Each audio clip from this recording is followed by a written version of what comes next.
comedian. I can tell you 2 things about her that you would never guess. She's a banker. 3 things. She's a banker. She loves heavy metal, and I think she's a pilot. Ladies and gentlemen, give it up for, I think, her 3rd time to the stage. It's Stephanie Griffin. Hey! Thank you. Nice. So a few months ago, my husband and I decided to adopt a dog from a local rescue. We told the lady who ran the rescue that we wanted a dog that was a little bit older and more calm to be a buddy for our 14-and-a-half-year-old dog who was really missing his doggy sister who had passed away 8 months earlier. The rescue lady told us that she had a dog that was perfect. He was 3 years old, a heartworm survivor, super sweet and calm, and would make a great buddy for our older dog. So on a chilly February morning, we brought Roscoe home, and calm he was not. As soon as we brought him in the house, he marked our couch as his own, if you know what I mean.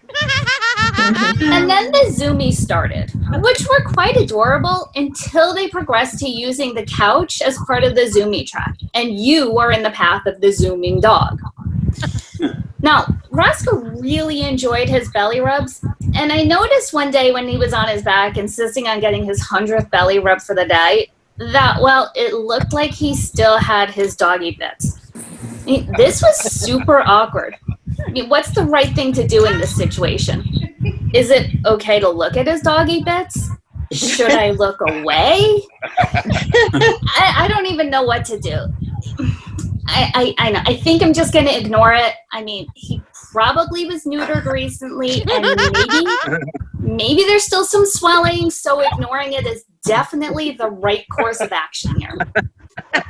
So one morning, about a week later, I found myself again noticing Roscoe's doggy bits. Like he's insisting on getting his 487,000th belly rub. I mean, it really looks like he's got balls. I thought about my life choices in this moment. I mean, what do I do? Do I continue to ignore the issue? Should I give them a feel? I've never been in this situation. I wonder if anybody has ever asked Peggy Post about the proper etiquette in these situations. Do I give it a quick poke? Do I need to ask permission pre-poke? Do I give it a more thorough feel? Should I call the vet? It was a very trying moment. So I decided I would just go with a quick poke. Just one finger, not even a second. That seemed reasonable.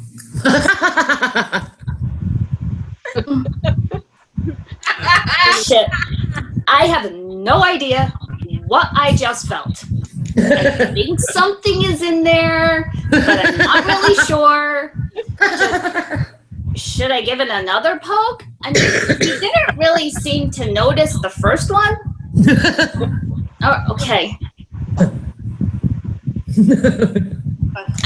I don't know what I felt. Crap, it's getting late now. I need to stop touching the dog's balls and get to work. Now, I know when you adopt a dog from a rescue, they are supposed to be neutered. It's part of the adoption fate. And I am no expert on dog neutering techniques. Maybe some dogs get to keep their balls when they're neutered. You know, it's good for their psyche. So before I call the rescue place to tell them that he has not been neutered, I need to confirm that he is supposed to be, per the contract, and that, in fact, he still has his manhood intact. So on my way to work, I break the law and I call my husband using my non-hands-free cell phone to ask him if the contract for Roscoe says that he is supposed to be neutered. So he calls me back a few minutes later and reports to me that it does. He's supposed to be ball-free. Now I call the vet, and the conversation goes something like this. Yes, hi, this is Stephanie Griffin.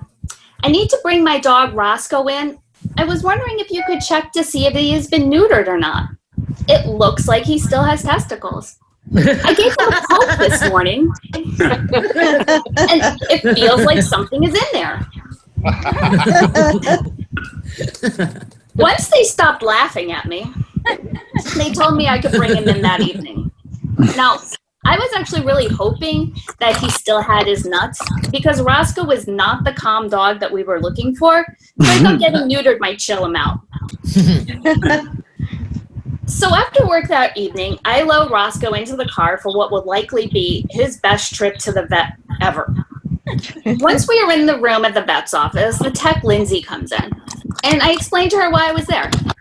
She was very professional and mature, unlike me, who was in an emotional state somewhere between embarrassed, amused, and serious.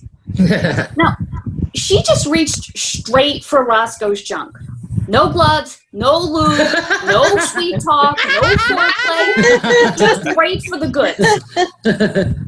She gives his junk a good feel and announces she can't tell either. And she'd like the vet to take a look. So a few minutes later, a grandmotherly older lady comes into the office. She's our vet, and she decides that she's going to give Roscoe's crown jewels a squeeze as well. Jesus. She's very thorough in her examination, and she goes on to tell me, Stephanie, I think he's neutered, but I'm not 100% sure. I'd like to have Dr. Pollack take a look as well and give me her opinion. She's come back, so it will just take a few minutes. So Roscoe, Dr. Bowers, and Lindsay all head to the back of the office, leaving me in the exam room by myself, patiently awaiting the results of this vitally important question. 11 minutes, they all come back in the room to deliver the final verdict. Now, Roscoe does not have his prairie oysters, acorns, berries, huevos, love grapes, marbles, or gnats. He does have exceptionally thick scrotal skin. And by the way, there was no charge for the ball check. No. I have not touched them since. Thank you very much. Awesome! Roscoe's ball check. You know, some dogs just get so anxious going to the vet. Roscoe's like, can we go again? Can we go again?